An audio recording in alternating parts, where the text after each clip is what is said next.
दोस्तों, महाकुंभ में जो भगदड़ हुई है उसमें लोगों की जान गई। उसके बाद योगी आदित्यनाथ भावुक हो गए थे।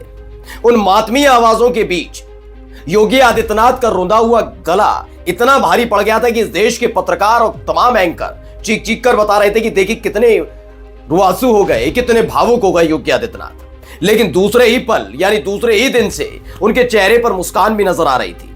वो प्रयागराज भी गए थे, उसकी अद्भुत छटा का बखान भी कर रहे थे और अब सारी हदें पार कर दी गई है। खुद डंके की चोट पर अखिलेश यादव की उस बात को सही साबित कर दिया योगी आदित्यनाथ ने कि इनको धर्म से लेना देना नहीं है, इनको किसी की जान से लेना देना नहीं है, इन्हें धर्म और धार्मिक नगरी के नाम पर पैसे कमाने से मतलब है। ये मैं नहीं कह रहा हूं, मेरा चैनल नहीं कह रहा है, बल्कि जो आरोप अखिलेश यादव ने लगाए थे उसकी पुष्टि खुद उत्तर प्रदेश के मुख्यमंत्री योगी आदित्यनाथ ने आगे आकर कर दी है, जिसमें उन्होंने बताया कि जो मूल अपना लगाएंगे, जो कैपिटल का इस्तेमाल करेंगे प्रयागराज महाकुंभ में, वो कैसे पैसे वाले हो गए। प्रयागराज में हुए हादसे क्या जिक्र करने से घबरा रही थी जो सरकार, आज वो बता रही है कि प्रयागराज के नाम पर कितने पैसे डकार गई है सरकार। ये मैं नहीं कह रहा, मेरा चैनल नहीं कह रहा, आज उन्हीं की जुबानी आपको सुनवाऊंगा। नमस्कार, मैं हूं प्राज्वल गौतम और आप देख रहे हैं खबर चौक। धर्म को कोई सत्ता की सीढ़ी बना ले, धर्म को कोई अपना धंधा बना ले, धार्मिक अनुष्ठान धार्मिक कार्यक्रम को कोई पैसा कमाने का जरिया बना ले, तो फिर उनसे धर्म के प्रति निष्ठावान होने की उम्मीद कोई नहीं कर सकता। यही बात तो इस देश के और हमारे सनातन परंपरा के शंकराचार्य कई बार कह चुके कि ये राजनीति के नाम पर सिर्फ चेहरा चमकाने, अपना चेहरा चमकाने और तो और पैसा कमाने की विधि बन गई है क्या। हिंदुओं की जान के साथ खिलवाड़ कर रही है सरकार, लेकिन फर्क नहीं पड़ रहा था। पहले योगी आदित्यनाथ के इस बयान को जरा गंभीरता से सुनिएगा, उसके बाद बताएंगे और क्या है। सुनिए। मैं पूछना चाहूंगा कि कोई निवेश आज के दिन पे ऐसा है क्या जहां पे आप जो मूल पूंजी लगाएंगे वो मूल पूंजी के साथ साथ उतना अतिरिक्त प्रॉफिट कमा करके वह आपको यानी वो प्रोजेक्ट मात्र 21 दिन में उतना पैसा कमा ले। लेकिन ये स्पिरिचुअल टूरिज्म में संभव है और ये प्रयागराज में एक जगह में हुआ है। ऐसे ही लाखों लोगों को कार्य मिला है, उनकी आमदनी बढ़ी है और यह आमदनी अल्टीमेटली यूपी की आमदनी के साथ बढ़ने जा रही है। मेरा अनुमान है कि यह संख्या 60 करोड़ तक पहुंचती है। ये मान के चलिए कि यूपी की जो इकोनॉमी होगी वह लगभग 3.25 से लेकर 3.5 लाख करोड़ रुपए की अतिरिक्त यूपी की जीडीपी में बढ़ोतरी होने वाली। तो खुद इसे योगी आदित्यनाथ के ट्विटर हैंडल से ट्वीट किया गया, महाकुंभ 2025 प्रयागराज से। मैं नहीं कह रहा हूं, मेरा चैनल नहीं कह रहा, कौन कह रहा है? योगी आदित्यनाथ का ट्विटर हैंडल, जो योगी आदित्यनाथ की इस बयान को सबके सामने परोसता है और उसके बाद बताया जाता है ये महाकुंभ 2025 प्रयागराज से। क्या हुआ? उत्तर प्रदेश की जीडीपी में लगभग 3.25 से 3.5 लाख करोड़ की अतिरिक्त बढ़ोतरी होने वाली है। कैसे होने वाली है? क्या किया ऐसा? क्या हुआ? इनका कहना है कि ऐसे बढ़ोतरी होने वाली है भाई क्योंकि वहां पर जो दुकानें लगी उसकी वजह से, तमाम चीजों की वजह से। अब जरा ये बताइए कि इतना बढ़ोतरी का आप जिक्र कर रहे हैं, क्या इतनी ही संवेदनशीलता के साथ आपने इस बात को अभी तक माना है कि जिस ये प्रयागराज के महाकुंभ में अच्छी बात हुई, इससे पैसा आ रहा है? पैसा कैसे आ रहा है वो मैं आपको पहले भी बता चुका हूं और इसका जिक्र किसी और ने नहीं बल्कि प्रमोद तिवारी ने किया था संसद में खड़े होकर, वो भी आपको बताऊंगा। लेकिन जब पैसा आया तो बताया कितना जबरदस्त आयोजन हुआ, लेकिन उसकी खामियों पर कभी योगी आदित्यनाथ ने यह कहा है कि प्रयागराज की महाकुंभ की वजह से एक दंश भी मिला है, कितने लोगों की जानें चली गई। यह मुस्कुराता हुआ चेहरा क्या आपको चढ़ाता नहीं है? क्या आपको दर्द नहीं होता? क्या आपको पीड़ा नहीं होती कि जिस संत पर, जिस महंत पर भरोसा करके उत्तर प्रदेश की तकदीर नए सिरे से रचने का जिम्मा सौंपा गया था, वो व्यक्ति लोगों की मातमी आवाजों और मौत पर सिर्फ लाभ हानि का खेल समझ रहा है। वो व्यक्ति केवल मुस्कुरा रहा है। वो व्यक्ति बताता है कि प्रयागराज महाकुंभ में अव्यवस्था हुई, वो बात अलग है। इतनी जाने जाने के बावजूद भी देखिए उत्तर प्रदेश में प्रयागराज से कितना पैसा लीन लिया गया है। ये मैं नहीं कह रहा हूं, फिर बता रहा हूं, सुन लिया ना आपने। अब देखिए क्या क्या कहा अखिलेश यादव ने। अखिलेश यादव को देखिए, पहले इन बुजुर्ग हैं जो, उनको सुनिए कैसे बेवकूफ बनाया जा रहा लोगों को।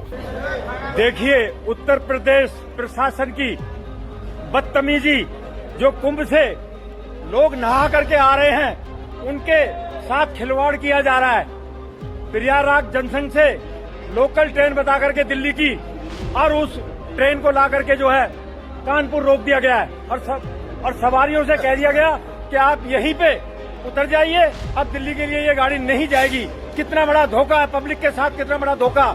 अरे जाग जाओ, जाग जाओ, अरे जाग लो, इतनी बेईमानी पे उतर रहे हो तुम, हैं? अरे मोदी शर्म कर, अरे मोदी शर्म कर, अरे योगी शर्म कर। पब्लिक के साथ इतना बड़ा धोखा, प्रशासन को इस तरह की घुट्टियां दे रखी हैं। ये देखिए, ये देखो पब्लिक देखिए कितनी परेशान है यहाँ। ये देखिए, ये ट्रेन खड़ी है, ट्रेन को भेजा गया कि ये दिल्ली जाएगी और इसको ला करके कानपुर रोक दिया गया।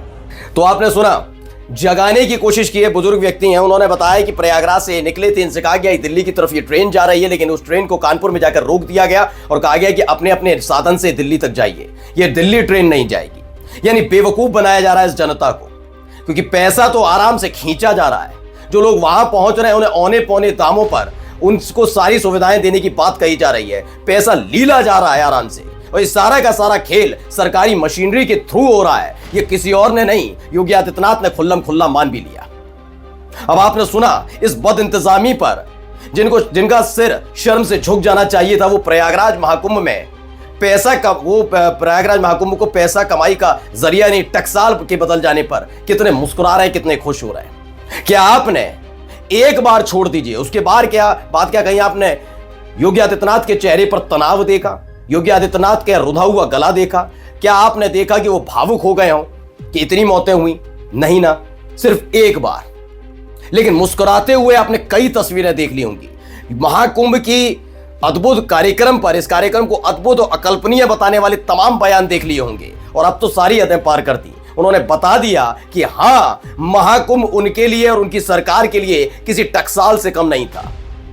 जाने गई तो गई, उन्हें कोई फर्क नहीं पड़ता। देखिए अखिलेश यादव ने क्या लिखा, पढ़िए।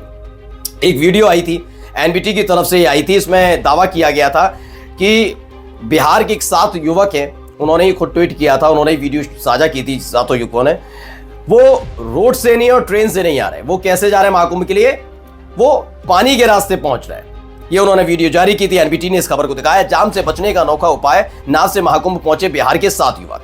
और देखिए अखिलेश यादव ने वही कहा जो योगी आदित्यनाथ ने जिसकी पुष्टि की है। क्या कहा? जैसे ही ये समाचार प्रकाश में आएगा, यूपी की भाजपा सरकार नदी में भी टोल टैक्स लगा देगी, क्योंकि उसे मेले की व्यवस्था से कुछ लेना देना नहीं, बस पैसे कमाने। अब अखिलेश यादव के बयान की पुष्टि किसने की? योगी आदित्यनाथ ने, जो खुलकर कह रहे हैं कि हाँ भैया, जितना पैसा लगाया उससे ज्यादा पैसा आ गया है हमारे पास, सिर्फ इनको पैसे से मतलब है। और इसका इस्तेमाल कहां होगा? पैसे का कहां होगा? पैसे का इस्तेमाल किसी को पता नहीं। देखिए अब अखिलेश यादव का एक और ट्वीट जिस पर देखना चाहिए था। भरोसा रखिए, इन तमाम चीजों पर सरकार आंख मूंद पर कर बैठी है। ये तस्वीरें देखिए किस तरीके से बैरिकेडिंग, मतलब मानव श्रृंखला बनाकर पुलिस और सीआरपीएफ के जवान है वो रोकने की कोशिश कर रहे, बेतहाशा भीड़। ये सारी की सारी भीड़ सरकार के लिए श्रद्धालु नहीं है। ये सारे लोग सरकार के लिए भक्ति भाव नहीं लेकर प्रयागराज पहुंचने वाले लोग नहीं है। ये सारे के सारे लोगों में वो देखते हैं पैसा पैसा पैसा पैसा। ये आएंगे तो खुद खरीदारी होगी, किसी न किसी तरीके से इनके से पैसा लिया जाएगा और सारा का सारा अपना चेहरा चमकाने के लिए हो जाएगा कि प्रयागराज में इतना बड़ा कार्यक्रम करके कितने पैसे कमा लिए सरकार ने। तो सरकार के लिए श्रद्धालु वाला काम, ये पूरा महाकुंभ आयोजन जो है वो सिर्फ पैसा कमाने का जरिया था। योगी आदित्यनाथ ने इसका सबूत दे दिया। अब जाते जाते एक वीडियो जबरदस्त दिखाने जा रहा हूं, पहले इस वीडियो को देखिएगा। सब लोगों का टिकट है, आपको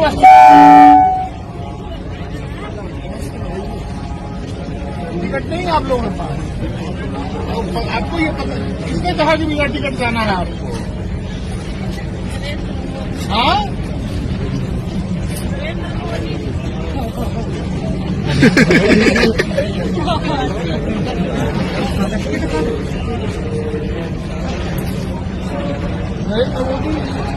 तो ऐसा नहीं कह रहे हैं। गाँव में ऐसा कोई बोल रहा है क्या? सब किसी के पास टिकट नहीं है।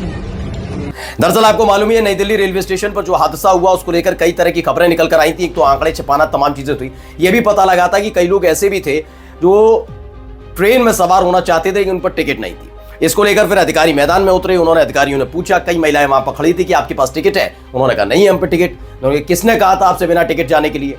तो एक महिला ने नरेंद्र मोदी साहब का नाम ले दिया। थोड़ी देर के लिए अधिकारी भी सन्न रह गए। अब आप कहेंगे वो फिर कहने लगे किसने आपसे गांव में कह दिया कि नरेंद्र मोदी साहब ने कहा कि बिना टिकट जाइए? नरेंद्र मोदी ने ये नहीं कहा, बिल्कुल सही बात कही आपने कि बिना टिकट जाइए।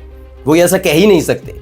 जिन्होंने धार्मिक आयोजन को ही पैसा कमाने का जरिया बना रखा हो, वो कभी ये चाहेंगे वो मुफ्त में आपको करने देंगे? नहीं करने देंगे, कभी नहीं करने देंगे। अब इसके पीछे की कहानी समझिए। ये सारी की सारी कहानियां भी भारतीय जनता पार्टी की तरफ से ही समझ लीजिए, क्योंकि 144 साल वाला योग आ गया है, मोक्ष मिलेगा, ये हो जाएगा, वो हो जाएगा, ये तमाम चीजें तो फैलाई गई ना। ये भीड़ इकट्ठा कैसे हुई? ये भी सवाल अधिकारियों को जरा पूछने चाहिए थे। नमस्कार।